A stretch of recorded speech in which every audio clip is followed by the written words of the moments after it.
Hello student, आपके सामने आज एक इम्पॉर्टेंट केस लेके आया हूँ।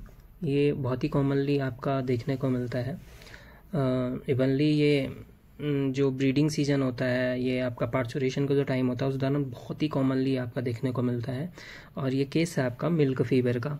तो इसमें क्या होता है कि जनरली एक मेटाबॉलिकल एक डिसऑर्डर होता है ये।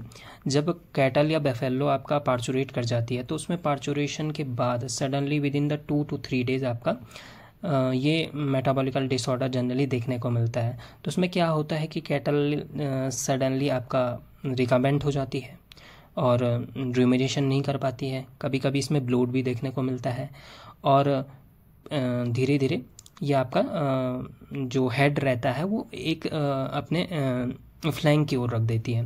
तो टिपिकल ये एक एस शेप स्ट्रक्चर बॉडी का देखने को मिलता है, जिसको एस शेप कर्व भी कहते हैं, आपका एस शेप स्ट्रक्चर्स कहते हैं बॉडी का।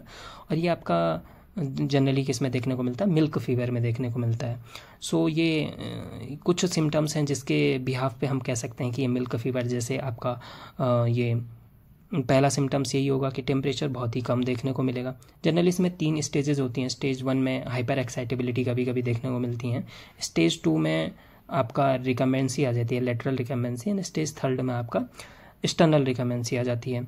तो जनरली ये आपका 48 आवर आफ्टर द पार्चुरेशन होता है। तो इसका मेन कॉज क्या है? इसका मेन कॉज है कि जो सडन कैल्शियम की डिफिशियंसी हो जाती है बॉडी में, क्योंकि अभी कैटल पार्चुरेट रिसेंटली की रहती है, तो उसके कोलेस्ट्रम में एक्सेसिव कैल्शियम ड्रेन आउट हो जाता है बॉडी से। और उसकी जो पैराथ्राइड ग्लैंड है, जिससे कि कैल्शियम का जो मेटाबॉलिज्म है बॉडी में या फिर उसका होम्योस्टेसिस मेंटेन करने का जो काम करता है, वो एक्चुअली उसको एक्टिवेट होने में 24 to 48 आवर लगभग आपके लग जाते हैं।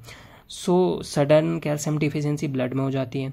इस कारण से आपका जो मसल्स है उसके कॉन्ट्रैक्शन में और उसके लिए आपका एनर्जी या इन सभी की डिफिशियंसी हो जाती है।